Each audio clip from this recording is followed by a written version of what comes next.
পূর্ণ অনুষ্ঠানে স্বাগত। আগামী ২৪ ঘন্টার মধ্যে সাবধান হয়ে যাও।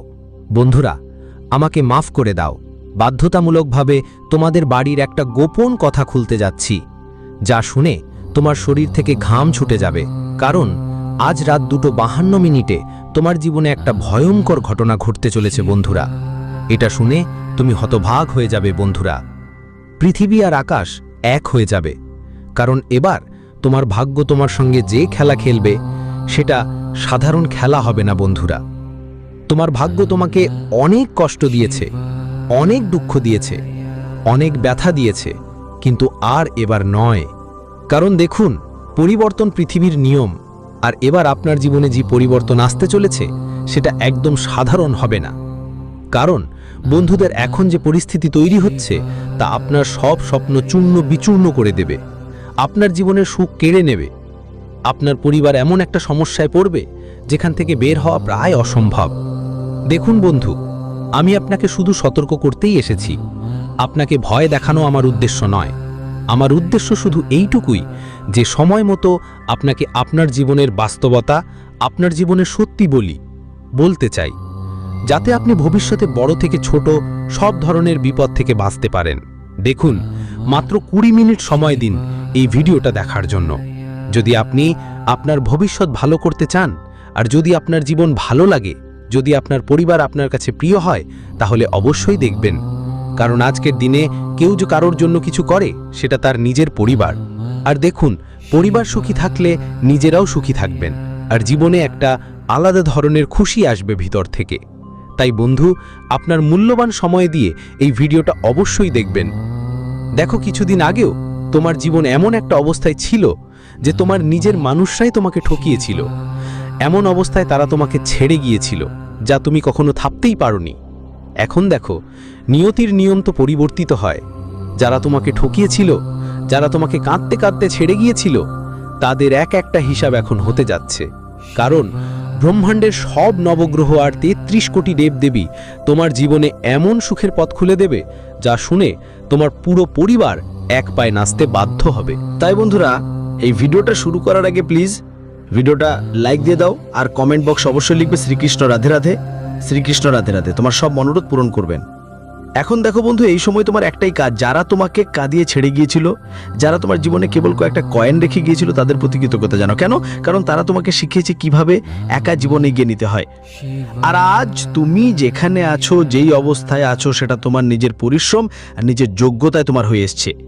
যদি পৌঁছে গিয়েছো তাহলে খেয়াল রেখো, এখন যখন জীবনে নতুন পথ খুলবে আর তুমি একটা নতুন রাস্তা বেছে নেবে, তখন ওই পথে কিছু মানুষ আবার কাঁটা হয়ে এসে দাঁড়াবে। কিন্তু এবার তুমি সেই কাঁটাগুলো মারিয়ে দেবে। কারণ আগের সময় যে দুঃখ পেয়েছিলে, যে ব্যথা পেয়েছিলে, তা তুমি এখনো ভুলোনি। আর বলতে ভুলবে কিভাবে? কারণ দুঃখ আর ব্যথা যারা দিয়েছিল তারা তো নিজেরাই ছিল। কিন্তু এবার নিজের উপর একদমই বিশ্বাস করো না। আর যেগুলো তুমি আগের সময় হারিয়েছিলে, এবার তাদের একটা লিস্ট তৈরি করে রেখো, কারণ তোমার সেই লিস্ট এবার পূরণ হতে চলেছে। যা হারিয়েছিলে ভুলে যান বন্ধু, এখন যা তোমার কাছে আসতে যাচ্ছে সেটা খুবই দারুণ হবে। কারণ বলে মানুষের পরিকল্পনার চেয়ে আল্লাহর পরিকল্পনা অনেক ভালো হয়। আর যখন পরমাত্মা আমাদের কিছু দিতে আসেন, তখন এত দেয় যে আমরা সামলাতে পারি না। তাই বন্ধু দেখো, এবার পরমাত্মার ইচ্ছায় রাজি হয়ে যাও, আর যা তোমাকে দিতে চলেছে তা চুপচাপ গ্রহণ করো। আর মনে রেখো, শত্রুরা কখনো তোমার সুখ দেখতে পারে না। শত্রুর কাজই থাকে তোমাকে দেখে জ্বালা করা, তোমার জন্য বিরক্তি সৃষ্টি করা নিজেরই মনে, আর মানুষের মধ্যে আপনার বিরুদ্ধে বীজ তৈরি করা। এখন শত্রু আপনার বাড়বে। কেন বাড়বে? কারণ বন্ধু দেখুন, যখন গ্রহের সহায়তা মানুষের উপর পড়ে, তখন মানুষ আকাশ ছোঁয়ার চেষ্টা করে, আর শত্রুরা আপনার আকাশ ছোঁয়া মানতে পারে না। খেয়াল রাখবেন, আপনি আপনার সন্তানের সম্পর্কে যেসব ভাবনা রাখেন, তাদের ভালো ভবিষ্যতের জন্য, ভালো জীবনের জন্য ওই ভাবনাগুলোকে কাজে লাগানো খুবই জরুরি। কারণ দেখুন, এখন যা সময় আসছে তা সাধারণ হবে না। মানুষ আগামী দিনে আপনার মর্যাদা জিজ্ঞেস করবে, জানতে চাবে তোমার ব্যাংক ব্যালেন্স কত। কারণ বন্ধুরা, আজকের দিনে পরিচিতি আর সম্মান আসে ব্যাংক ব্যালেন্স থেকে। তোমার ব্যালেন্সে যত শূন্য থাকবে, ততটাই তোমার বন্ধুরাও তোমাকে উঁচুতে নিয়ে যাবে আর অনেক সম্মান দেবে। তোমার ব্যাংক অ্যাকাউন্ট একদম খালি রাখা চলবে না। কেন? কারণ ভবিষ্যতে হঠাৎ করে তোমার টাকা লাগতে পারে, আর তখন ধার না নিয়ে একটু সঞ্চয় করার চেষ্টা করো। দেখবে, যারা ঋণ নিয়ে জীবন কাটাচ্ছে তারা বড় কিছু করতে পারে না, মিথ্যে ছদ্মবেশ ধারণ করে বসে থাকে। আমি তাদেরকে বলেই দিই, এই বোকামি যত দ্রুত সম্ভব দূর করে ফেলো। কারণ আজকাল এমন একটা অবস্থা তৈরি হয়েছে, মানুষ হাওয়া দেখানোর জন্য, নিজের ভঙ্গিমা বাড়ানোর জন্য ব্যাংক থেকে লোন নিয়ে আসে, এখানে ওখানে লোকজনের কাছ থেকে ধার নেয়, আর দেখানোর জন্য জীবন কাটায়। কিন্তু আমি সবসময় তোমাদেরকে একটা কথাই বলেছি, তোমার চাদর অনুযায়ী গা ছড়াও, না হলে চাদরের বাইরে গা গেলে এই দুনিয়া তোমার মেলা করে দেবে। একদম দেরি করবে না, তোমার জীবনকে হাসির খোরাক বানিয়ে দেবে। তোমার পরিবার আর বন্ধু বান্ধব এই সময় তোমার জন্য অনেক গুরুত্ব বহন করছে। কেন গুরুত্ব দিচ্ছে? কারণ তোমার পরিবারে তোমার উপর অনেক বেশি আশা রাখা হয়েছে। তোমাকে খেয়াল রাখতে হবে বন্ধুরা। দায়িত্ব সব মানুষের জীবনের একটা অংশ, প্রত্যেকে এটা ভালোভাবে পালন করে থাকে। আর এই সময় তোমার পরিবারের মানুষরাও তোমার সঙ্গে যুক্ত হওয়ার চেষ্টা করবে। তাদের কিছু আশা আছে তোমার থেকে এগিয়ে যাওয়ার, পরিবারকে সামলানোর, পরিবারকে এগিয়ে নেয়ার। আর তুমি সেই আশা পূরণ করবে। কারণ দেখো বন্ধুরা, ঈশ্বর যদি তোমাকে এই যোগ্যতা দিয়েছে যে তুমি তোমার পরিবারের জন্য যদি কিছু করতে পারো, তো অবশ্যই করো। কারণ আজকের সময় দেখো, বন্ধুদের মধ্যে প্রথমেই আমাদের নিজেরাই আমাদের ছেড়ে চলে যায়। জীবনে একটু সমস্যা আসতেই সবার মুখটা বদলে যায়। কারা আসল বন্ধু সেটা তখনই বোঝা যায় যখন আমরা কোনো সমস্যায় পড়ি। যখন সমস্যায় পড়ি তখনই বুঝতে পারি কে আমাদের আসল সাথী আর কে শুধু নিজের কথা ভাবে। বন্ধুদের সাথী আর স্বার্থপর এই দুটো শব্দ শুনতে একরকম লাগলেও মানে অনেক গভীর। সাথী হলো সেই মানুষ যিনি দিনরাত বড় কোনো সমস্যা আসুক না কেন পাশে থাকে, আমাদের সঙ্গেই দাঁড়িয়ে থাকে। আর স্বার্থই সেই জিনিস যা শুধু নিজের স্বার্থ পুষে নেওয়ার পর লাথি মেরে চলে যায়। জীবনে তোমাকে একটা সিদ্ধান্ত নিতে হবে, তুমি কেমন মানুষদের সঙ্গে থাকতে চাও। কারণ যদি তুমি সাথী বাছো তাহলে জীবনটা অনেক সুখের হবে, আর যদি স্বার্থপর বাছো তাহলে জীবনে কষ্ট ছাড়া কিছু পাবো না। বন্ধুদের শোনো, সবাই স্বপ্ন দেখে কিন্তু সফল হয় খুব কম মানুষ। আরেকটা কথা, তোমার কাছে হঠাৎ ব্যাংকের মাধ্যমে একটা ভালো খবর আসছে। তোমার অনেক দিন ধরে আটকে থাকা টাকা এখন তোমার হাতে আসছে। যদি না পাচ্ছ তাহলে খেয়াল রাখো যে ব্যাংকের ম্যানেজারের কল তোমার বাড়িতে আসবে, আর একটা চিঠিও আসবে যা তোমার জীবনের সুখের সাগর বয়ে আনবে। পুরো বাড়িটা আনন্দে ভরে উঠবে। দেখো বন্ধু, জীবনে কখনো কখনো আমরা এমন একজন মানুষের সঙ্গে জড়িয়ে পড়ি যাকে আমরা ভাবতেও পারিনি। এই সময় তোমার জীবনে একজন সত্যিকারের সঙ্গী এসে যাবে, একজন মহিলা হিসাবে যিনি তোমাকে জীবনে অনেক দূর নিয়ে যাবে। আর খেয়াল রেখো যে তোমাকে যে মানুষটিকে পেতে হবে তাকে পাওয়ার জন্য তুমি অনেক কষ্ট করে এসেছো, অনেক সংগ্রাম করেছো, অনেক কষ্টই দেখেছো। কিন্তু যদি সব কিছু হয়ে যাবার পরেও তুমি সেই মানুষটাকে খুঁজে পাচ্ছ না, তাহলে বন্ধুদের মনেই রাখতে হবে যে হয় সে মানুষটা তোমার যোগ্য নয়, অথবা হয়তো ঈশ্বর তোমার জন্য কেউ আরও ভালো মানুষ বেছে নিয়েছে। দেখো, যখন আমরা মেলায় যাই তখন মেলার রঙিন পরিবেশ দেখি, মেলার আনন্দ, কিন্তু আমরা ভুলে যাই যিনি আমাদের মেলায় নিয়ে এসেছে। বিষয়টা খুব ছোট হলেও অনেক গভীর। এই দুনিয়া বন্ধুদের এক ধরনের মেলা। এই মেলায় সুখ আছে, দুঃখ আছে, রঙিন বর্ণিলতা আছে, উজ্জ্বলতাও আছে, সব কিছু আছে। কিন্তু প্রায় যখন কিছু মানুষ মেলার রঙিন আলোয় হারিয়ে গেলে মানুষ ভুলে যায় যে যেই মানুষ মেলায় নিয়ে এসেছে তাকে অবশ্যই ধন্যবাদ জানানো উচিত। দেখো বন্ধু, প্রত্যেকের জীবনে এমন কিছু মানুষ থাকে যারা শুধু তাদের পৃথিবীর দরজা খুলে দেখায়, কিন্তু সেই পৃথিবী দেখানো মানুষটিকে অনেক সময়ই আমরা ভুলে যাই। তোমার বাবা মা, তোমার শিক্ষক, আর এই সৃষ্টির স্রষ্টা ঈশ্বর, এদের প্রতি আমাদের সবসময় কৃতজ্ঞ থাকা উচিত। কারণ এদের আশ্রয়ে সত্যি শান্তি আছে, বাকিটা সব মিথ্যা মায়া। আজকের সময় মানুষ মিথ্যা মায়া আটকে পড়ছে আর জীবনযাপনের কথা ভুলে যাচ্ছে।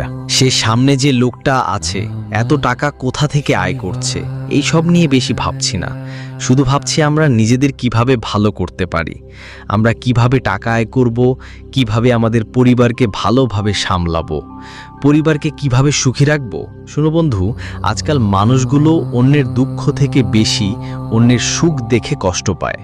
প্রতিবেশী কিভাবে এত সুখী থাকতে পারে, এটাই আজকের সময়ের মানুষের দুঃখের কারণ। প্রতিবেশী তার ভাগ্য পেয়ে যাচ্ছে, নিজের পরিশ্রমের ফল পাচ্ছে, নিজের কর্মের ফল পাচ্ছে। কি মিলছে? তোমারও এমন কাজ করতে হবে যাতে তোমার ভাগ্য মজবুত হয় আর পরমাত্মা তোমার জীবনে তোমাকে সব সুখ দিক। কারণ বন্ধু দেখো, কখনো কখনো এমন পরিস্থিতি তৈরি হয় জীবনে যে আমাদের নিজেদের খুব কাছের মানুষদের থেকে সম্পর্ক ছিন্ন করতে হয়, ভুলতে হয় যে তারা আমাদের জীবনে কোনো গুরুত্ব রাখে না। বন্ধু খেয়াল রাখবে, আগামী দিনে কিছু মানুষ তোমার বিরুদ্ধে ষড়যন্ত্র করতে পারে, তাই তোমাকে সাবধান থাকতে হবে। এমন লোকদের সঙ্গে সম্পর্ক তাড়াতাড়ি ছিন্ন করে দিতে হবে। আর তোমার পরিশ্রম, তোমার অধিকার কেউ তোমার থেকে ছিনিয়ে নিতে পারবে না। এখন বন্ধুদের বলি, আমি সবসময় তোমাদের বলেছি, মানুষ হাত দিয়ে ছিনিয়ে নিতে পারে, কিন্তু কর্ম আর ভাগ্য থেকে কখনো ছিনিয়ে নিতে পারে না। যা আমাদের কর্মে লেখা আছে, যা আমাদের ভাগ্যে আছে, তা আমাদেরই পেতে হবে। আজকাল অনেকেই ভাবে ও তো তার ভাগ্যের কথা পাচ্ছে, আসলে ও তার কাজের ফল ভোগ করছে। তাই তোমরাও তোমার কাজগুলো ঠিক মতো করো। তুমি যদি ভালো কাজ করবে, তোমার ভাগ্য অবশ্যই শক্তিশালী হবে। বন্ধুদের জীবনে কখনো ঈশ্বরের পরিকল্পনার উপর সন্দেহ করবে না, কারণ সেই ঈশ্বরকে আমরা ভালো করেই জানি কি দিতে হবে আর কি দিতে হবে না, কখন দিতে হবে, কোথায় দিতে হবে, কতটা দিতে হবে। এই সব কিছু জীবনকে সামনে এগিয়ে নিয়ে যায় বন্ধুদের। দেখো, কিছু মানুষ তোমাদের বিরুদ্ধে ষড়যন্ত্র করবে, আর যদি তুমি সময় মতো দূরে না হও আর দেরি হয়ে যায়, তাহলে তুমি কোথাও বাঁচতে পারবে না। এই জন্যই কালীযুগ চলছে। বন্ধুদের এখানে ভাইয়ের প্রতি কোনো ভালোবাসা নেই। ছেলে নিজের বাবা মায়ের প্রতি বিশ্বাস রাখে না। দেখো, যখন জমি সম্পত্তি আর ভাগ বসানোর কথা আসে, তখন বাচ্চারা কি বলে? আমার মা বাবা, আমার মা বাবা, আমার মা বাবা। কিন্তু যখন বাবা মায়ের কাছে কিছুই থাকে না, তখন সেই একই সন্তানরা তাদের বৃদ্ধাশ্রমে ছেড়ে চলে যায়। আজকের সময়ে দেখো, কলযুগ চলছে আর তার চরম সীমায় পৌঁছে গেছে। প্রতিটি মানুষ কোনো না কোনো স্বার্থের জন্যই কোনো না কোনো সম্পর্কের মধ্যে বাধা। আজকের সময়ের সন্তানরাও তাদের বাবা মায়ের সঙ্গে শুধু একটা স্বার্থের কারণে বাধা, প্রপার্টিতে সমান অংশ পেতে।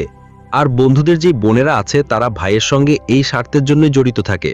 হয়তো প্রপার্টির ভাগ যখন হবে, তখন আমাদের অধিকার মিলবে। এখন জীবনটা যেটা বন্ধুরা আগের মতো আর নেই। সম্পর্কগুলো আগের মতো আর থাকে না। প্রতিটি সম্পর্কেই যেন কোনো না কোনো ধরনের জট বাঁধে। কেউ সম্পর্ক শুধু নিজের স্বার্থের জন্য ধরে রেখেছে। স্বার্থ শেষ হলে সম্পর্ক এমনভাবে পিছিয়ে যায় যে বলার মতো নয়। পাশাপাশি বন্ধুরাও বলে দেয়, তোমার মূর্খতা দূর করো। অনুরোধ করব, তোমার মূর্খতা ছেড়ে দাও, কারণ তোমার কুণ্ডলিতে লেখা আছে যে তোমাকে প্রতিটা পদক্ষেপে প্রতারণার মুখোমুখি হতে হবে। প্রথমে সম্পর্ক থেকে ধোকাটা পেয়েছিলে, তারপর বন্ধুদের থেকে ধোকাটা পাবে, তারপর তুমি নিজেকেই কিসমতেও ধোকা খেয়েছি। ধোকার একটা বিশেষ গুণ থাকে, বন্ধুদের ধোকা আর ধাক্কা চোখ খুলে দেয়। জীবনে যতই খারাপ সময় থাকুক, যতই ভালো সময় আসুক, যত কিছুই ঘটুক না কেন, ধোকা, কিসমত আর ধাক্কা এসবই আমাদের জীবন থেকে অনেক কিছু শিখায়। শুধু শেখার ইচ্ছা থাকা মানুষই এগুলো থেকে শিখে। আর বন্ধুদের কথাও মনে রাখতে হয়। যখন মানুষ বুদ্ধিমান হয়, তখন সে প্রথমেই ভান করা বন্ধ করে দেয়। কেন? কারণ সে জীবনের আসল সত্যিটা বুঝতে পারে। ধীরে ধীরে সে বুঝতে পারে যে জীবনে কি ঠিক আর কি ভুল। আজকাল মানুষরা দেখানোর জন্য এত ঋণের বোঝায় ডুবে গেছে, পুরো ধ্বংস হয়ে গেছে। মিথ্যা বিলাসবহুল বাড়ি বানায়, কিন্তু সেই বাড়িগুলোতে কোনো ভেতরের সম্পর্ক থাকে না, ভালোবাসা থাকে না, সুখ থাকে না।